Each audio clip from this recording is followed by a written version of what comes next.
have prompted a massive federal and state manhunt to find who authorities are describing as a serial bomber. Joining us on the ground in Austin, Texas tonight, Fox News correspondent at large, our friend Geraldo. Geraldo, literally this just happening minutes ago. All right, apparently we're going to get back to Geraldo. By the way, that is a live shot in Austin, Texas. By the way, what we learned earlier today is 2 packages located at 2 separate FedEx facilities in Austin, San Antonio. Yes, in fact, they were connected to the 4 previous package explosions that occurred that we have been following. And we go now to Geraldo Rivera. As you can see, he's on the scene. Geraldo. He's on the scene. Geraldo, you're up now.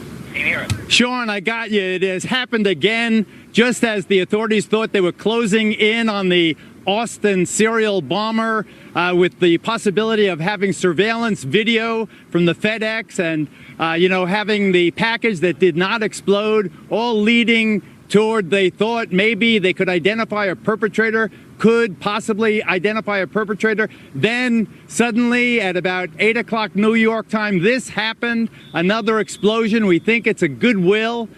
Imagine how diabolical you can be to send a bomb in a package to a Goodwill. It's exploded. At least one person we know of has been injured. Sean, it is, the Texas Capitol has been absolutely in a panic since the 2nd day of March when the first of this series of explosions happened. Now, despite the best efforts of hundreds, indeed thousands of federal, state, and local authorities, the bomber has managed to perpetrate yet another attack. But Sean, can you imagine doing it at a Goodwill? How dirty low can you get?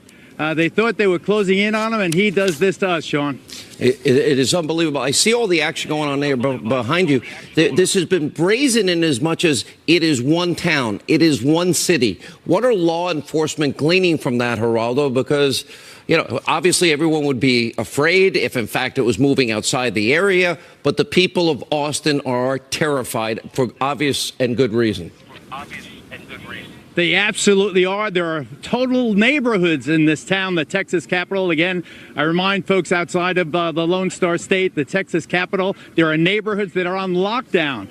People afraid. Remember, one of those blasts was a tripwire. In other words, the bomber put a line across that 2 random guys triggered. That was one of the earlier blasts. Now, this one at a Goodwill. I mean, my goodness, you can understand why there is panic here in Austin. Austin, the capital, very different politically speaking than the rest of Texas. Austin, for example, is a sanctuary city. Maybe the guys got a beef about that.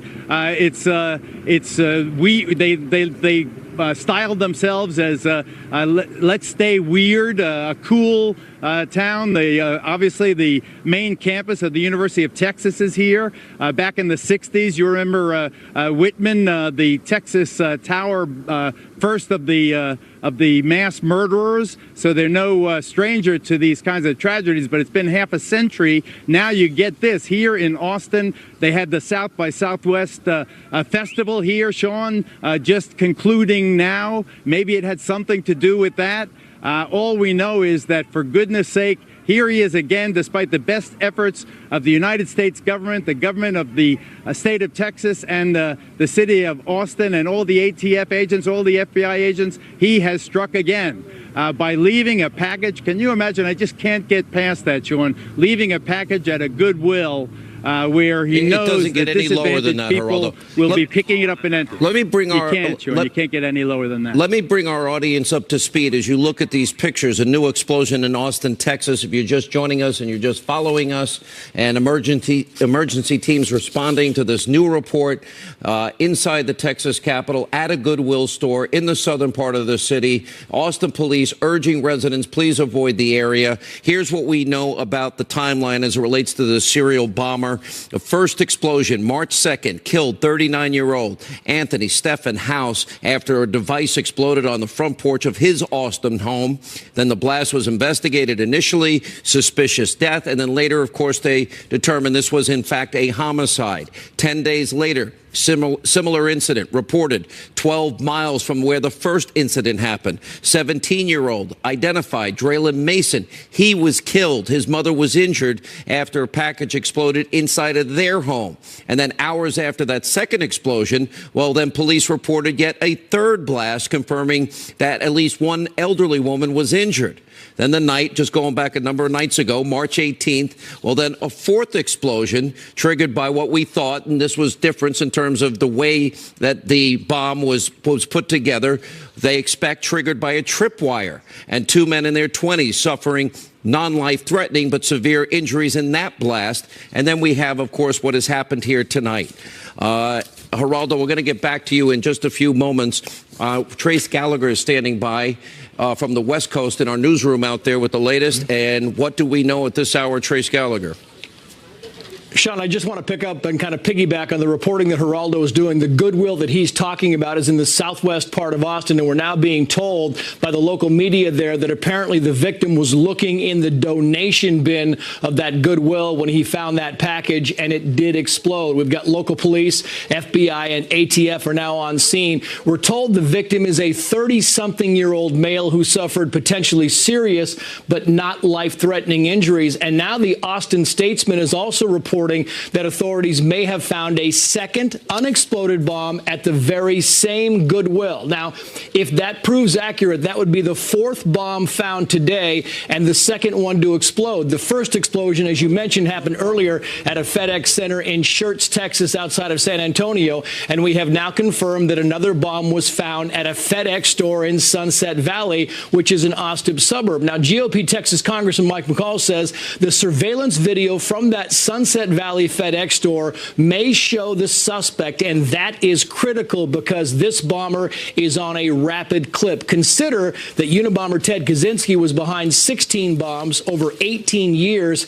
Texas has now seen 7 bombs in 18 days, and the rate of attack is starting to accelerate. I mean, you talked about this, Sean. The first explosion March 2nd, a package bomb killed a 39-year-old man. The second, 10 days later, on March 12th, another package bomb that killed a 17-year-old boy.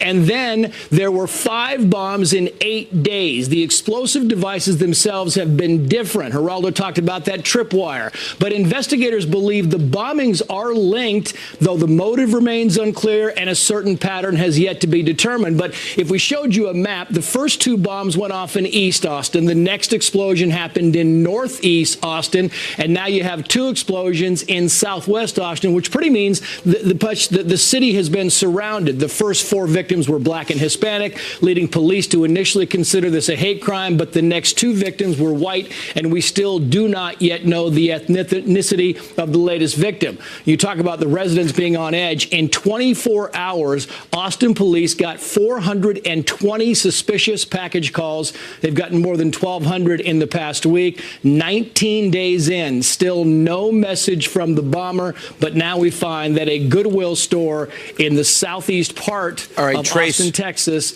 may have more than 1, maybe 2 explosive devices there, Sean. Trace, stay right there. We go back to Geraldo, who has more news that is developing with this new explosion in Austin. Geraldo.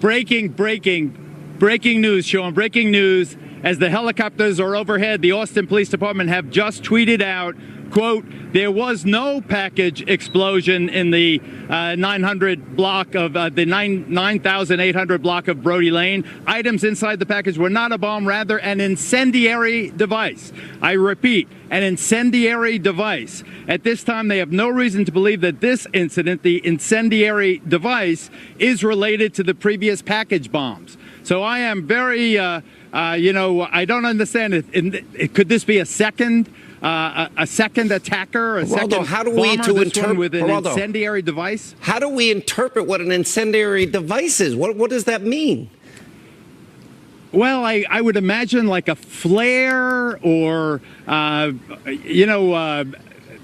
something like a firework, some kind of, more flame than bang. An explosion is an incendiary device in a closed container that explodes because there's no place for the energy to go. An incendiary device is more, we're efforting more specifics on exactly what the incendiary device consisted of. Hopefully the Austin Police Department will give us some guidance, but clearly there was some kind of, maybe the person was burned rather than blown, injured in terms of the explosion. Well, but I'm just quoting from the police. It's an incendiary device, not a package explosion, Sean. Okay, Geraldo, stay right there. We'll get back to you. But to remind our audience here, the entire city of Austin is on edge.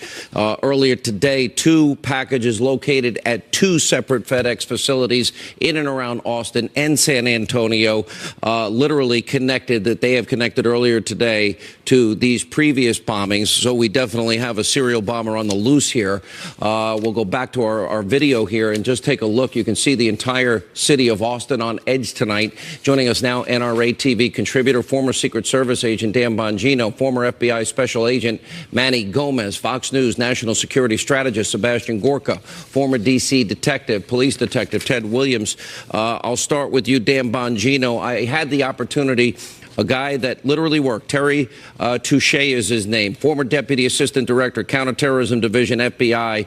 He, for 18 years, tracked down the serial bomber known as the Unabomber, and literally he was able to get the information. It came from the public. And by getting out his manifesto, that resulted in the guy's own brother, the Unabomber's own brother, giving him up, which, again, 18 years is certainly a long time. It shows how important the public is in this equation. Dan Bongino. Yeah, Sean, the public's going to be very important, but we have a couple advantages now we didn't have in 1996 when the Unabomber got caught as well. DNA technology has gone revolutionary since then. We had it back then, but it's advanced along with the library of samples as well to compare them to. Number 2, ubiquitous cameras. Cameras were not everywhere in 1996 or in the 90s. Of course, they were around, but they weren't like they are now, whether it's cell phone cameras or inside surveillance cameras. Working against us, though, Sean, on the downside, I'm not sure this is one person. I mean, this seems to be a very complicated scheme, and I don't know how many bombs are still out there and are in the mail system based on what we've seen today. By the way, I'm just looking up Dan Bongino because Geraldo's reporting an incendiary device.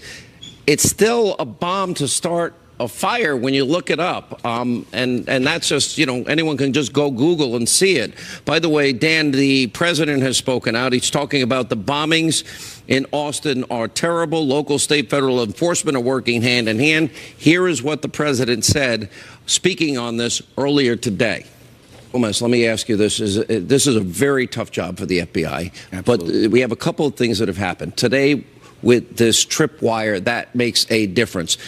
What bomb experts have told me, and this FBI Deputy Assistant Director of Counterterrorism to the FBI, who spent 18 years on the Unabomber case, what he told me is every single bomber, serial bomber, has their own fingerprint. And you usually, through forensics, are able and capable of determining if, in fact, it is from them. Is that possible an incendiary device could end up being him?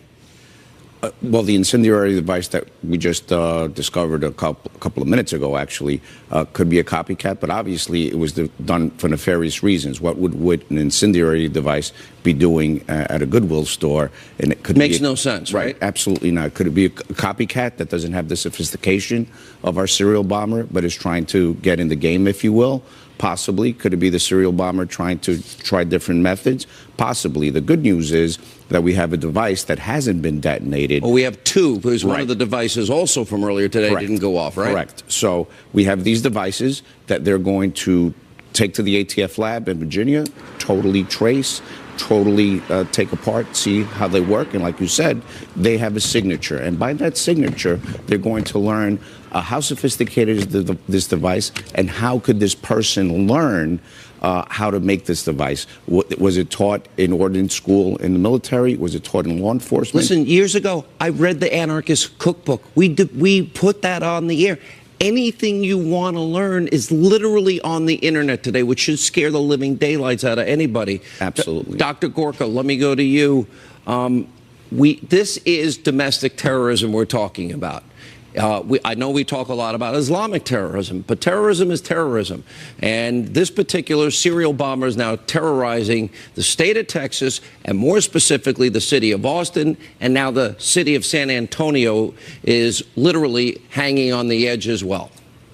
Right, Sean. The bad news you've mentioned already. This is not difficult to do. Improvised explosive devices. The information has been out there from at least the 60s. With the rise of Al-Qaeda and ISIS, they made it even easier. If you look at the pressure cooker bomb recipe used in Boston, that came from jihadists posting that manual online. But here, the good news is, yes, usually a bomber has one device. They stick to it, like the Unabomber. They get it right, whether it's a pipe bomb, whether it's ammonium and nitrate fertilizer, and they use that again and again and again. In this case, there's variety. There's a level of sophistication. I talked to an FBI counterterrorism division agent just now, and they said that there is an unusual level of variety. If these are all linked, especially if the incendiary device, the non-detonating incendiary device meant to cause a fire as opposed to shrapnel, if that's linked, that's a scale of knowledge we haven't seen before,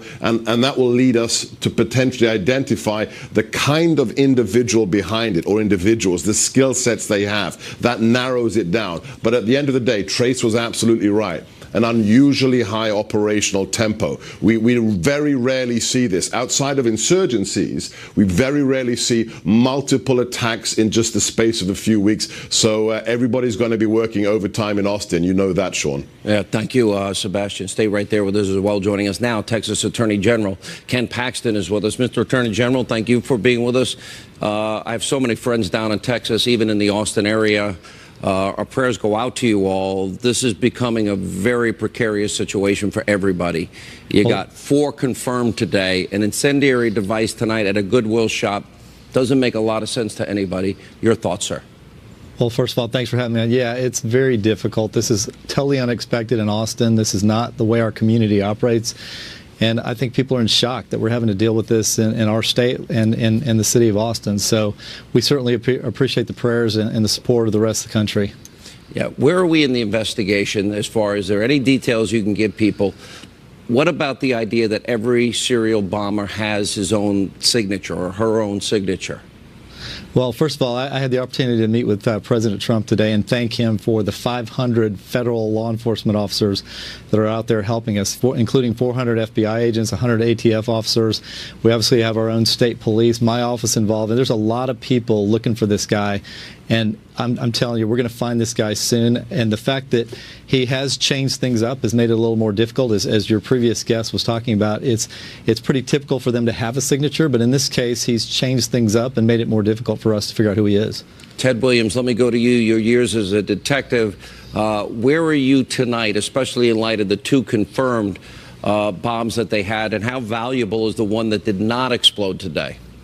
Well, that bomb that did not explode today is very valuable because if they did explode it, there was a controlled explosion, so they can use that to gain evidence. I don't believe that maybe the one that just exploded, that the incendiary device, is probably a part of this. This very well could be a copycat. The guy who has put out these other 5 bombings, he is trying to kill people. The incendiary device this afternoon was just a distraction here. So you've got a murderer out there, and he's playing a cat and mouse game with law enforcement. He's trying to show them that he is smarter than them, so he can put out a bomb with a tripwire on one occasion, and other occasions he can drop a package out perhaps at a FedEx or at somebody's home. But I can tell you, as Dan Bongino said earlier, we've got more sophistication these days. We will catch this guy. I can unequivocally tell you that he's not the invisible man. If he's out there, there's some camera that will catch this guy. I can unequivocally tell you that. Well said, Ted. And let me go to Geraldo. Geraldo, that was a point you were making. You're on the ground. You're right down the block from what we're witnessing here. You mentioned the fact there are cameras everywhere, Geraldo. It makes it a lot harder in this day and age. I totally believe, Sean, that until this incident tonight, they were tightening the noose around the Austin serial bomber.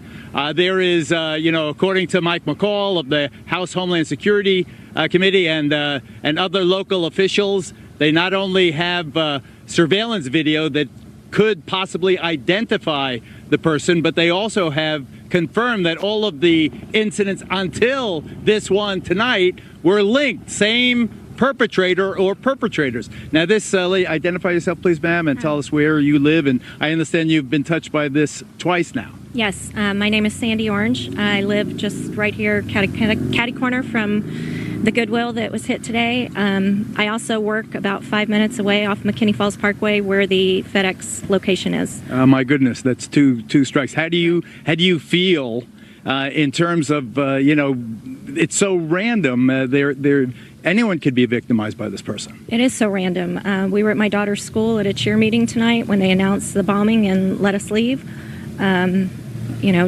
It's hitting way too close to home and to work and to everyday life for everybody. How has it affected your everyday life? Until today, it really hasn't. I just pray that they would catch him, but now it's just, I just feel like it could be anybody. The person, sitting next to you in a restaurant. You don't know. It's so close. School violence in the news so much lately. Now this, how are you and your schoolmates responding? It's just scary to know things like this are happening, and after one thing leading to another, so many things are going on. So just reacting to it, we don't even know, you don't know if you're safe walking to school. I live so close to school that I'm able to walk home and I'm able to walk to school in the mornings, but it's I have to watch my every move to see what's happening. And how old are you? 15. 15 years old. So sad that you have all this harsh reality in your life. What do you tell your children? I tell her that, you just need to be super careful and vigilant and keep an eye out for everything around you. Just don't ever, assume that everything is okay. Well, let me ask you, what do you do now when a FedEx truck arrives at your house, or UPS or some other delivery? I have packages that I've ordered, and I'm scared to death for them to come because I'm going to be scared. I wished I hadn't ordered the things that I've ordered because I know they're on their way, and it's, What will you do when that box is on your front step? They've told us to call 911 and make sure that it is what it's supposed to be before we open it. So that's what I'm going to do. So, Sean, you see how this is, I noticed that with Dr. Gorka, you mentioned terrorism and domestic terrorism. To me, the definition of terror is when the crime has no motive other than to frighten people, other than to unsettle society, other than to attack civilization. This is terrorism. It might not be Muslims. I don't know who's behind it. It might not be some militia or whatever it is. I don't know. All I know is that whoever is planting these, they are terrorists. They are evil terrorists, Sean. All right, we're going to have more on this Austin serial bomber. We'll follow this news all throughout the hour. All right, we're going to start now with our breaking news opening monologue first. All right, in other news tonight, the president is slamming Hillary Clinton after she viciously attacked white female voters who pulled the lever for President Trump. Remember this. Take a look. Her last statement about women. They have to get approval from their husbands, their sons, and their male bosses to vote for Trump. That was not a good statement. Not good.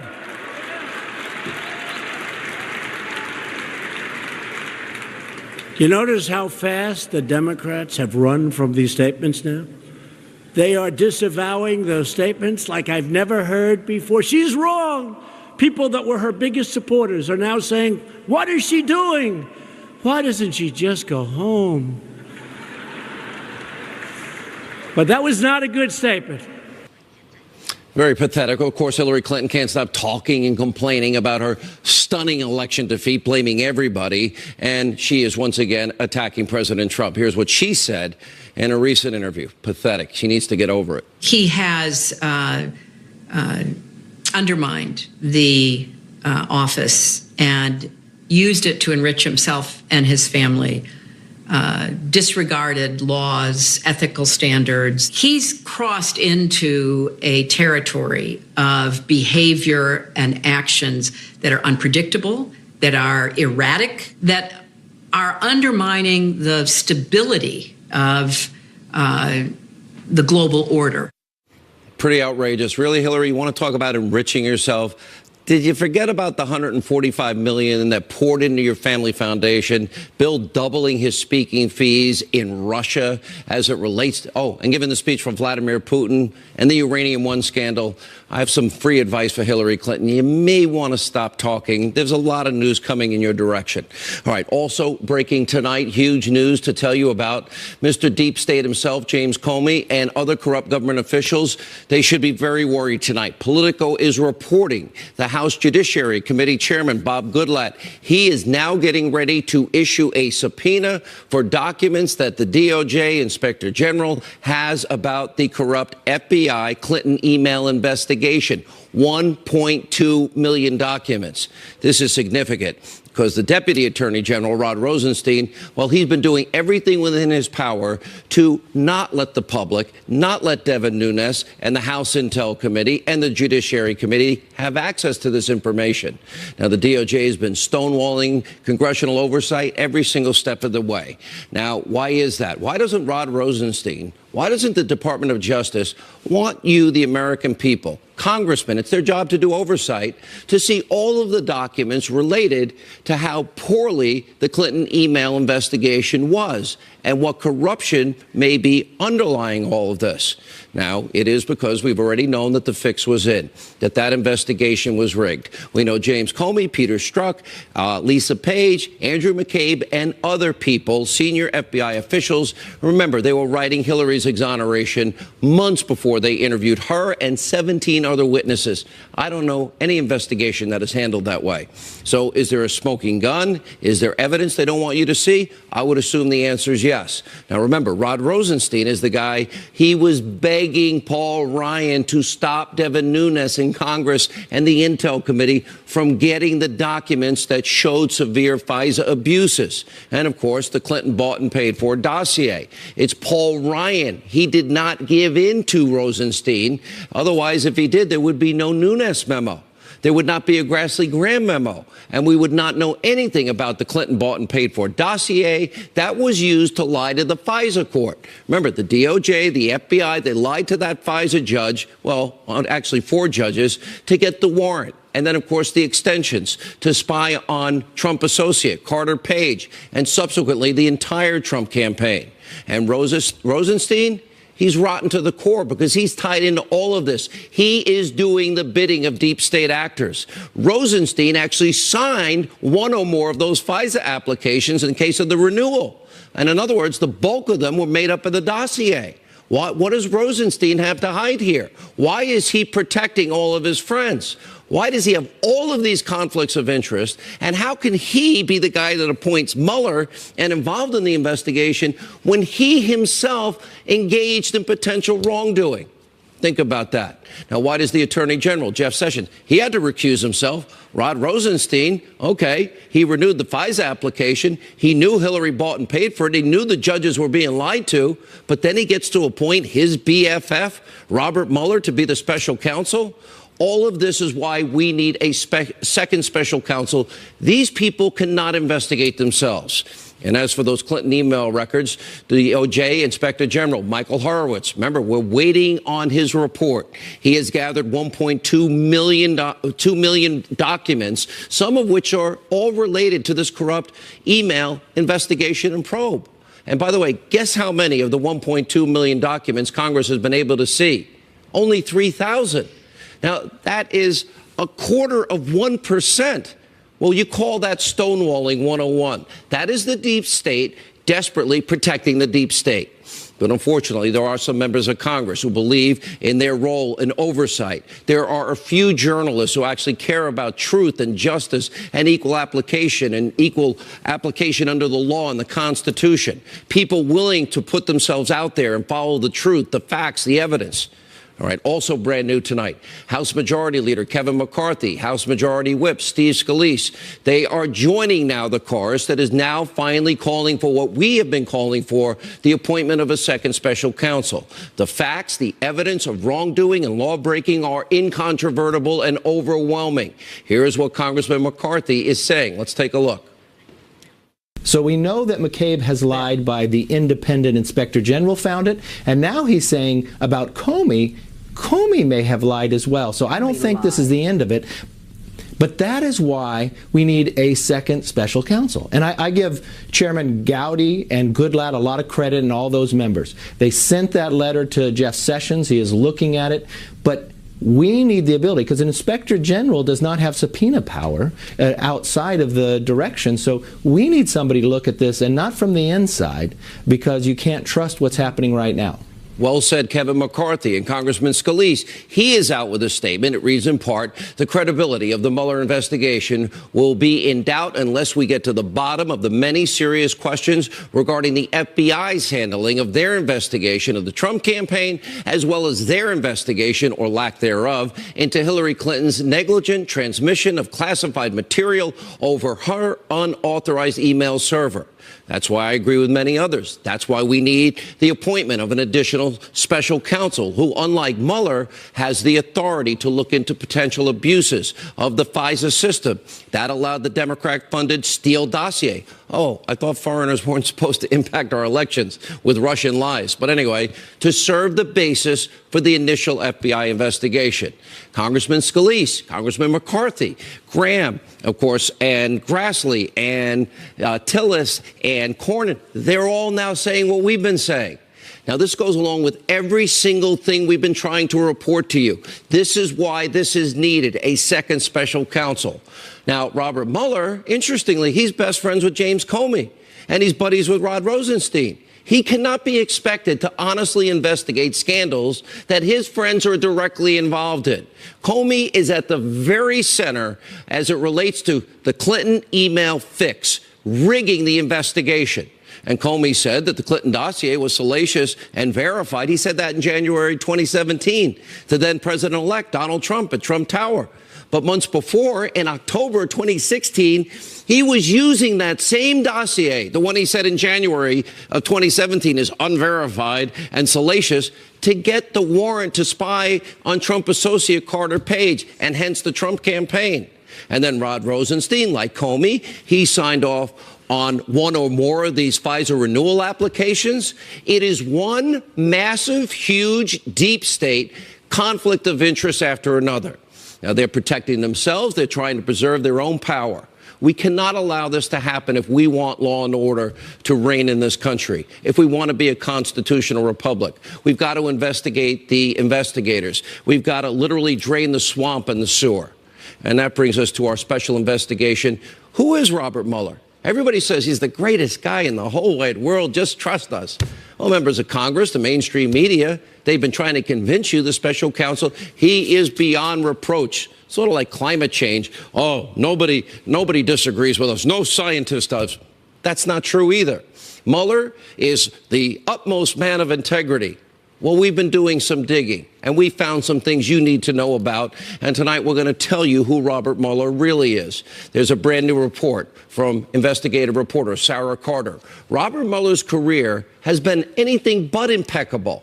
One of the worst stains on his record comes from his time in Boston, where he served as assistant U.S. attorney and acting U.S. attorney in the 80s. During this time, notorious Boston mob boss Whitey Bulger, he was actively engaged by the FBI as an informant. The relationship between Bulger and the Bureau was wrought with nothing but corruption and criminal collusion. This might explain why he's best friends with Andrew Weissman.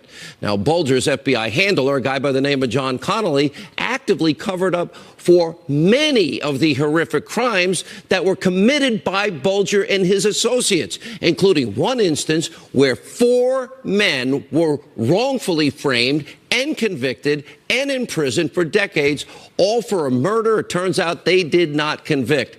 Sounds like Andrew Weissman's record. The men were ultimately exonerated. A judge awarded $101 million in damages, but not before 2 of the men actually died in prison. Robert Mueller was the U.S. attorney in charge while these men were rotting in prison, while certain agents in the FBI under Mueller covered up the truth. Oh, let's see. Andrew Weissman was excoriated by 2 judges for withholding exculpatory evidence. So what did Robert Mueller know about all of this? When did he know about all of this? Now, these are questions and issues I'm sure you have not heard from your friends in the liberal media. Some members of Congress, the media, they're praising Mueller, the pillar of honesty, the pillar of virtue. They've never investigated him. They're actually just lying. It's their talking point. All the information we're telling you about is right there, right in front of the liberal mainstream media, in their faces, but they purposely ignore it because their destroy Trump agenda, that goes above all else. And the reason why is because they want Mueller to carry out this witch hunt, even if there is no evidence of collusion. And now that we know more about Robert Mueller and his past, his current moves now make a lot of sense. Mueller didn't appoint in this particular case. What did he appoint? A merry band of huge Democratic donors. He didn't do it by accident. And appointing Andrew Weissman to be, quote, his pit bull, according to the New York Times, that wasn't a mistake either. Weissman's the type of prosecutor that Mueller wants to try and bring down President Trump with. Weissman has withheld exculpatory evidence in multiple cases. He put the accounting firm Arthur Andersen out of business. Tens of thousands of people lost their jobs. That obstruction of justice case was later overturned by the U.S. Supreme Court. Oh, how often do we hear about 9-0 unanimous rulings? That's what happened. Now, Weissman also robbed 4 Merrill Lynch executives of their liberty. He sent them to jail for a year. That conviction was overturned by the Fifth Circuit Court of Appeals. And if you're surprised by any of this, you should not be. Robert Mueller has an agenda. He's carrying out a witch hunt. This is par for the course. All right, here with more on this before we get back to the Austin serial bomber, we have Sarah Carter and civil rights attorney, criminal defense attorney David Schoen. Fox News contributor Sebastian Gorka stays with us. All right, Sarah, you did the deep dive on this. I'm actually annoyed at myself that I didn't do it myself sooner. But the information that you have put together shows exactly why Robert Mueller picked all Democratic donors and Andrew Weissman, who has one of the most atrocious and corrupt records of any lawyer that I've ever heard. Let's go into what you found. Well, this is exactly the reason why we see there's every reason for President Trump's attorneys to fight back on this, and President Trump as well, because if we have found out, and what we have found out is the foundation of the special counsel is built on unsubstantiated evidence from a dossier from a foreign agent, Christopher Steele, paid for by the DNC and Hillary Clinton, we have to ask ourselves, what is this special counsel for? And then when you look at the past, Sean, you see what Mueller's case is, going back to the anthrax case, going back to the 80s here with Whitey Bulger. Remember, Whitey Bulger, this mob boss that you very eloquently listed out this story, disappeared for 16 years. It wasn't until 2011 that Mueller's back. Now he's the director of the FBI, that they finally get Whitey Bulger. But you know what? Mueller never answered any of those questions. Those questions that you asked at the end were the same questions that reporters were asking in Boston, that people were asking in Boston when the FBI was basically, all of this was swept under the rug. It was probably one of the most historically cases of corruption in the FBI in history. And this is what's really so important about this. I know David Schoen can explain in detail what happened here, but this really haunted Boston for some time. And it shows, that Mueller's a man. I mean, right or wrong, we got to tell the story about Mueller, whether people think he's the greatest special counselor, to be investigating the president or not. We're not hearing all the facts about Robert Mueller. And I think it's about time we start hearing the facts about him, Andrew Weissman, and the other people that are on this special counsel. This is the most corrupt team I've ever seen. This is the most incestuous, corrupt. This is now beyond anything I've ever seen in my life, and it's now also coming to light. David Schoen, you have done a deep dive into who Robert Mueller is. Every single person in the liberal media. By the way, you can see we are awaiting that news conference on the Austin serial bombings. Geraldo's on the ground. We'll get back to him in a minute. But David Schoen, I want you to explain your deep dive. Everybody says, oh, he is beyond reproach. That Whitey Bulger case does not sound beyond reproach to me in any way, shape, matter, or form. No, sir, and that's just the tip of the iceberg. Weissman and Mueller are what we call the number 1 and 2 on the hit parade of having supervised the single 2 most corrupt scandals in FBI history, and it was on their watch. Mueller in Boston with Bulger and Weissman in the DeVecchio case, in which also two men sit in prison today, Mr. Sessa and Mr. Arena, having been wrongfully convicted with these kinds of tactics. There are several remarkable things here. The parallels between Mueller's conduct and Weissman's conduct with respect to corruption, remarkable. It comes full circle when Mueller approves attorney's fees for the corrupt FBI agent in Weissman's case.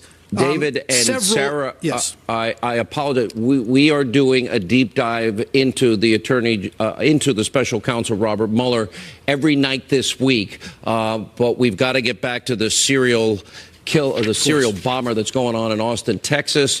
We're awaiting a news conference on the Austin bombings. Geraldo is on the ground. We'll get back to him in a few minutes. Thank you, Sarah. Thank you, David Schoen. Back with us now with more information is the Texas Attorney General, Ken Paxton. Mr. Attorney General, we're awaiting this news conference. What have you heard? So I know that there's been a lot of reports about this being a copycat, this one tonight at the Goodwill. The people on the ground that I'm talking to, some of my law enforcement officials, are telling me that that's not accurate, that they really believe that this is the same bomber and that he's continuing to yes, it's the same bomber. But I'm telling you, every time he does that means that would mean 4 confirmed bombs in a day today. Yep. So we're pretty convinced that it's the same bomber, that the reports about it being a copycat are not true. But remember this, every time he does one of these, it gives us more information about him, and we're getting closer and closer. I think we are going to stop him soon. All right, Mr. Attorney General, thank you. That information is important. Geraldo is on the ground as well, and we're going to get back to him in just a second.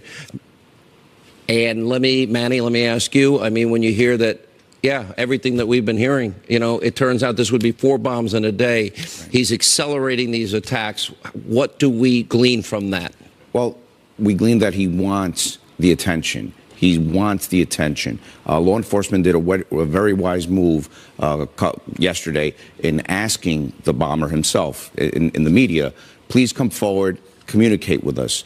That would be great if he does that, because they could glean from that and be able to get a profile of who this bomber is. Furthermore, the more bombs he has, the closer we're going to get to him. Let me go to Sebastian Gorka. Dr. Gorka, you've been very patient. We're going to ask you about Robert Mueller. Obviously, this is taking precedence. You just heard the Attorney General of Texas.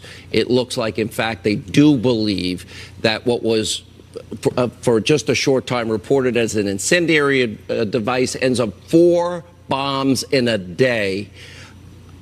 How do you interpret that? You have studied terror your whole life. Well, if this turns out to be the same bomber, it means somebody that's very unusual. They're not sticking to one recipe. They're not sticking to one device. We have explosives delivered by hand to somebody's house. We have them used through a parcel service. We have the tripwire, and now potentially this incendiary device as well. That is an incredibly rare combination of techniques for one individual, one team to use. But Sean, the most important thing, and all your viewers need to remember this, they may see this individual. Why? Terrorists scope out their targets. They surveil them. They collect intelligence. Never go close to anybody who's suspicious. But if you see something, immediately report it to your local authorities. That's how we got the Unabomber after 18 years, Dr. Gorka. That's exactly how we got the Unabomber, because somebody recognized the style of writing used in that manifesto, and they said, hey, you need to check out my brother's cabin in the woods. That's how we got him. So always be aware, as law enforcement says, have your head on a swivel, be aware of your surroundings. And if you see something, don't be afraid. Tell the authorities, because you could be saving lives. Well said, Dr. Gorka. Let me go to Dan Bongino. What do we glean, Dan, your years in law enforcement? 2 things changed today. Number one, it seems to have accelerated. We have 4 in a day now that we're talking about, based on what the Attorney General of Texas just told us. Then you have a little switch, and the switch is now they're using a tripwire, a different device. What do you glean from all of that? Sean, I don't think this guy or guys or team of guys cares about getting caught. I think that explains away the accelerated pace of the attack. Obviously, it seems at this point that these explosive devices were prepared all in advance. And it explains what would be like an extinction burst pattern of behavior. Get them all out there. You know you're going to get caught. You know cameras are ubiquitous. Get them all out there, put them in the system, and then this is what happens. And that would explain, I believe, the accelerated pace of the attack. I really don't believe this guy cares one bit about getting caught. The Unabomber was different. He had secreted himself in the woods and didn't want to get caught. He would have kept this going forever. I don't think that's the case here. I think he understands this guy or guys, they're going to get caught quickly. And that's why they did this all in advance and got this. And the one question, Sean, one more thing. How many of these are still out there? How many of them are in the system? That's the question. That's such a good point. We go back on the ground in Austin tonight. Our own correspondent, Geraldo Rivera, has been there talking to the people on the ground. We're expecting a press conference also. And I don't know if you heard, Geraldo, but the Attorney General, in fact, said what was tweeted out that you reported, that this was just an incendiary device at the Goodwill place where they found this tonight. He said he believes, and law enforcement is telling the Attorney General of Texas, that they believe this is, in fact, connected to this Austin serial bomber. That makes all the sense in the world, Sean. I was baffled by the certainty of the Austin Police Department in dismissing what just happened behind me as something that was unrelated. It seemed illogical, even though the device, let's assume the device may have been a different footprint, let's say, than the other three discovered just today and those that have terrorized this town since the 2nd of March. But that makes all the sense in the world. The AG, the top law enforcement man in this state, speaks with great authority. I have no doubt. I think it's one freak who I don't know if I agree with my brother Dan that he wants to get caught. I think he wants to kill. He wants to maim. He wants to be notorious. He wants to dominate the news cycle. I think that more than the Unabomber, this guy reminds me of the Joker in the Batman movies, Sean. He seems to me the kind of person, I'm assuming it's a man, it seems to me the kind of person who wants to inflict maximum pain and maximum terror while getting maximum notoriety for himself. Yeah. Now, as I said at the top of this program, with the surveillance cameras and the unexploded bomb and the fact that they have a geographic, if not a fix, they've got a loose circle where they think they may be from. For him to do this in a deposit bin of the Goodwill, I come back to that because it sickens me to my guts to think that somebody would go to a Goodwill and in the deposit of donations, you're attacking who? People that are serving other people, or people that probably are in deep need in their life that need help. Can you get any lower than that? You really can't, Geraldo. It really, Sean, you and I have been together 17 years covering terrorism. This son of a bitch is a terrorist. I don't care by any definition. He's trying to paralyze the capital of Texas. He's trying to send a message out to the people of the United States and the free world. We got to just cheer on law enforcement, the ATF, the FBI, the Texas Rangers. They're all here. The local cops. They've got to go through that surveillance video. They've got to be, and I'm sure they are, tireless. That's what I want to know. Hundreds of them now swarming the Capitol. How in this day and age, Geraldo, and I think this is the most important point that you're making, with surveillance cameras that basically are everywhere. Everything is surveilled in this day and age, and yet we have not been able to get him. Going back to the timeline in this particular case, it starts on March the 8th. And he has been active. And he's been most active today, because we had the two bombs earlier today at the FedEx, one in Austin, one near San Antonio. One explodes, one doesn't explode. Then you have this incident tonight at the Goodwill. I would think that there's got to be some camera, someplace, somewhere that captures this guy putting these bombs out there. But he's diabolically clever, Sean. Now, remember the first two, they think that someone just placed the boxes on the porch and two innocent families brought them inside. Then he used the local delivery guy.